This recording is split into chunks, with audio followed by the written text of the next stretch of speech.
Lifeboat from the Andrea Doria, which, for those who don't know, 1956 tragically had a wreck with another ship and sank, and 40 some odd people, 46 people, I believe. It departed from Genoa on a 9-day trip to New York. 1,706 people were on board, and at 11 o'clock at night on July 25th, the Stockholm struck the starboard side of the Andrea Doria, and it fatally damaged 31 people were killed. And amazingly, though, with that number of people on board, so many did survive, many of them getting on the Stockholm to survive. Lauren's on board right now. Lauren is on the actual lifeboat. Wow, so let's go to her right now. Lauren. Yeah, I'm on one of the rescue boats, those lifeboats that help rescue so many of those passengers. And joining me now is Mark Cope. You are a collector of rare antiquities, such as the Andrea Doria. What was compelling to you about this boat? It was part of the Italian-American history, so we decided that we were going to go ahead and restore this vessel. It's the #1 lifeboat that was used to rescue passengers on the July 25th, 1956. On board today, we have several of the survivors, as well as several divers that also participated in adventures on the Andrea Doria. We certainly want to thank the Association of American Italian Educators, Miss Josephine Mietta, and of course Miss Pierette Simpson, who was a survivor herself. She was only 9 years old at the time, and she's also a film producer and author, and we certainly are thrilled to be participating in this event today. We're riding on history right now. Only 47 people saved, in part because of these lifeboats and the ones on the other boat, from what I understand. That's right. It went down as one of the greatest maritime rescues in history. So it does represent a significant piece of Italian history, American history, as well as maritime history. Now we've got the bell, and I understand that you are going to ring this bell twice, and 2 times. Just quickly, why twice today?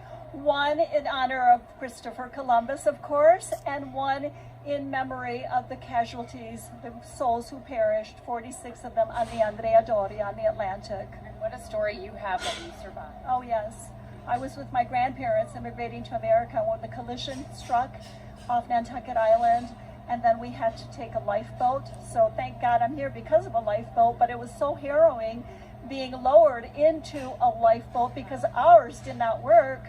And so the ones from the Ile-de-France came to us, and I was lowered with a rope around my waist, dangling into the ocean, and I could not see where I was going except into the Black Ocean. And then we rode away on the Ile-de-France lifeboat. What an incredible story. Thank you for sharing. And why don't we take a listen to that bell, and then we'll send it back to you guys. Go ahead. It's an honor to ring the bell of John Moyer, who retrieved this with the team on the Andrea Doria shipwreck. Thank you.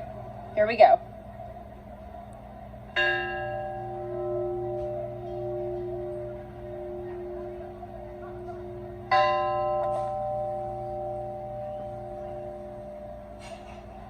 The bell from the Andrea Doria, rung by Pierette Simpson, one of the survivors of that rescued ship in 1956. Let's send it back to you, Ken, Joe, and Maria. Wow. Lauren, thank you. I just want to say that this is an unbelievable story, and that bell is solid brass. It was, it spent nearly 30 years deep in the Atlantic. And look at it today, solid brass. And earlier I said the number of people who died, 51 people.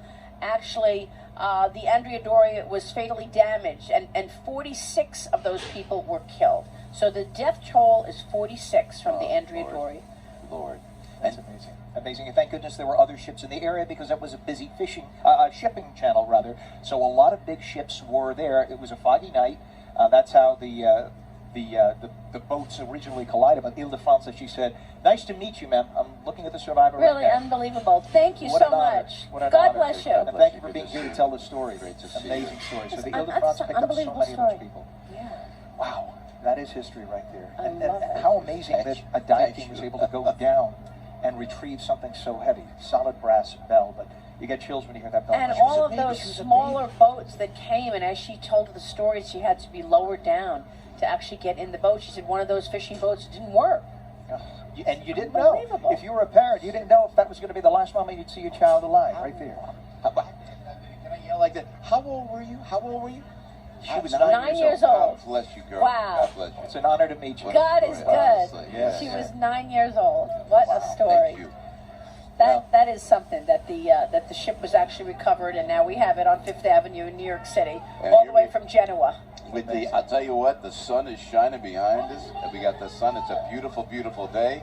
Rosanna walking up. We're going to talk to Rosanna in a second. This is such a great celebration of Columbus Day. This is so big, so huge, and All right. Speaking of Rosanna, Rosanna Scotto, girl. let's see the backstory of Rosanna Scotto, folks.